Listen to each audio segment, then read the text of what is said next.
ਇਹ ਤਿੰਨ ਚੀਜ਼ਾਂ ਪੱਕੀਆਂ ਯਾਦ ਕਰ ਲਓ। ਉਮਰ ਘਟਦੀ ਜਾ ਰਹੀ, ਤ੍ਰਿਸ਼ਨਾ ਵੱਧਦੀ ਜਾ ਰਹੀ, ਤੇ ਵਿਧੀ ਦਾ ਵਿਧਾਨ ਨਾ ਘਟਦਾ ਨਾ ਵੱਧਦਾ। ਟੈਨਸ਼ਨ ਨਾ ਰੱਖੋ ਦਿਮਾਗ ਦੇ ਉੱਤੇ ਫਿਰ ਕਿਸੇ ਗੱਲ ਦੀ, ਮੇਰਾ ਕੀ ਬਣੇਗਾ, ਕਿੱਦਾਂ ਹੋਏਗਾ। ਮਿਹਨਤ ਕਰਨੀ ਹੈ, ਉਹ ਸਾਡਾ ਕਰਮ ਹੈ। ਤੇਰੀ ਕੀਤੀ ਮਿਹਨਤ ਨੂੰ ਫਲ ਲਾਉਣੇ ਉਹਦੀ ਡਿਊਟੀ। ਅੱਜ ਲਾ ਦੇਵੇ, ਕੱਲ ਲਾ ਦੇਵੇ, ਉਹਦੀ ਮਰਜ਼ੀ।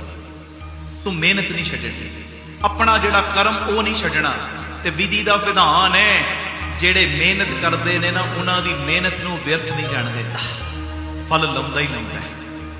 ਤੁਸੀਂ ਅੱਜ ਕਿਸੇ ਕੰਮ 'ਚ ਮਿਹਨਤ ਕਰਨੀ ਸ਼ੁਰੂ ਕਰ ਦਿਓ, ਮੰਨ ਲਓ ਹਾਰਮੋਨੀਅਮ ਹੀ ਸਿੱਖਣਾ ਸ਼ੁਰੂ ਕਰ ਦਿਓ, ਮਿਹਨਤ ਡਟ ਕੇ ਕਰ ਰਹੇ ਹੋ, ਸਾਲ ਬਾਅਦ ਉਹਨੇ ਤੁਹਾਡੀ ਮਿਹਨਤ ਨੂੰ ਫਲ ਲਾ ਦੇਣਾ। ਤੁਹਾਡੀ ਆਵਾਜ਼ ਵਿੱਚ ਰਸ ਆਉਣਾ ਸ਼ੁਰੂ ਹੋ ਜਾਏਗਾ, ਤੁਹਾਨੂੰ ਸੁਰਾਂ ਦਾ ਗਿਆਨ ਹੋਣਾ ਸ਼ੁਰੂ ਹੋ ਜਾਏਗਾ। ਕੋਈ ਵੀ ਕੰਮ ਮਿਹਨਤ ਕਰਨੀ ਹੈ, ਉਹ ਸਾਡਾ ਕਰਮ ਹੈ। ਧੰਨ ਗੁਰੂ ਰਾਮਦਾਸ ਜੀ, ਧੰਨ ਗੁਰੂ ਰਾਮਦਾਸ। ਪਿਆਰ ਨਾਲ ਲਖੋ ਨੇ ਜੀ, ਧੰਨ ਬਾਬਾ ਜੀ।